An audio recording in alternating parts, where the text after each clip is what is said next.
Switzerland के सर्न lab के बाहर नटराज की एक विशाल प्रतिमा स्थापित है। लेकिन प्रश्न ये है कि आधुनिक विज्ञान की दुनिया में हजारों वर्ष पुरानी ये भारतीय आकृति आखिर क्यों स्थापित की गई? क्या ये केवल एक सांस्कृतिक प्रतीक है या फिर इसके पीछे कोई गहरा अर्थ छिपा है? कहा जाता है कि चिदंबरम के नटराज केवल एक देवता की मूर्ति नहीं है। इस आकृति में ब्रह्मांड का एक रहस्य छिपा है। तमिलनाडु के चिदंबरम में सदियों से एक नृत्य जारी है। पत्थर के विशाल स्तंभों के बीच, घंटियों की ध्वनि में, दीपों की लौ के बीच लोग उस नर्तक को देखते हैं जो एक ही समय में सृष्टि भी है और विनाश भी। वो हैं नटराज। उनके चारों ओर जलता अग्निचक्र मानो पूरे ब्रह्मांड की सीमा हो।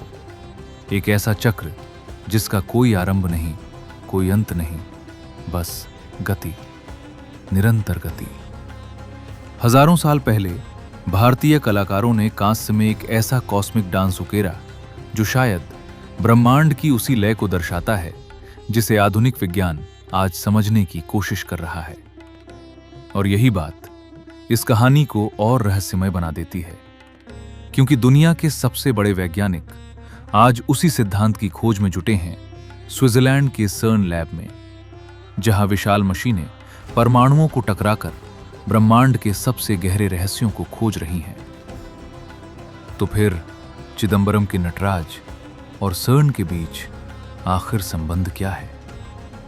जब भारत सरकार ने सर्न को यह विशाल नटराज प्रतिमा भेंट की, तो क्या उसके पीछे केवल संस्कृति थी या फिर एक गहरा संकेत? क्या प्राचीन भारत ब्रह्मांड की उस लय को समझ चुका था जिसे आधुनिक विज्ञान आज खोज रहा है? यही है नटराज के कॉस्मिक डांस का रहस्य। चिदंबरम, जहां शिव सिर्फ देवता नहीं है बल्कि स्वयं ब्रह्मांड की गति माने जाते हैं। एक तरफ आधुनिक विज्ञान, दूसरी तरफ हजारों साल पुरानी आध्यात्मिक परंपरा। लेकिन दोनों एक ही सवाल पूछते हैं, शून्य से सृष्टि कैसे जन्म लेती है? ये अग्निचक्र सिर्फ आग नहीं है, ये समय है, सृष्टि है, विनाश है।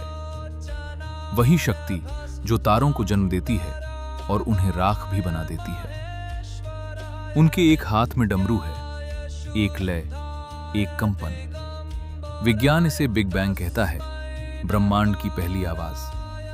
और दूसरे हाथ में अग्नि, संहार, यानी हर रूप का टूटकर फिर ऊर्जा बन जाना। सबसे अजीब बात यह है कि इस पूरे तूफान के बीच उनका चेहरा बिल्कुल शांत है, जैसे ब्रह्मांड का सबसे गहरा सत्य शोर में नहीं, स्थिरता में छिपा हो। उनके पैरों के नीचे है अपस्मार, अज्ञान, अहंकार, वो अंधापन जो इंसान को खुद से दूर कर देता है। लेकिन शिव उसे मारते नहीं, सिर्फ दबा कर रखते हैं, क्योंकि अंधकार पूरी तरह कभी मिटता नहीं, उसे बस नियंत्रित करना पड़ता है। और यही उठा हुआ चरण मुक्ति का रास्ता है। जैसे कह रहा हो, अगर अहंकार झुक जाए तो आत्मा ऊपर उठ सकती है। उनका एक हाथ कहता है, डरो मत। हजारों साल पुराना यह संदेश आज भी उतना ही जरूरी है। जो बात प्राचीन कलाकारों ने कांस्य में कैद की थी, वही आज सर्न लैब के वैज्ञानिक परमाणुओं के भीतर देख रहे हैं। सब कुछ गति में है, सब कुछ नृत्य में है।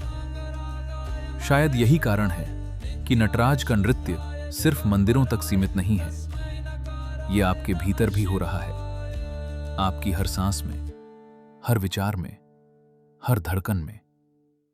ये दुनिया कोई स्थिर जगह नहीं है, ये एक अनंत नृत्य है, सृजन और विनाश का, शांति और अराजकता का। और हम सब इस नृत्य का हिस्सा हैं।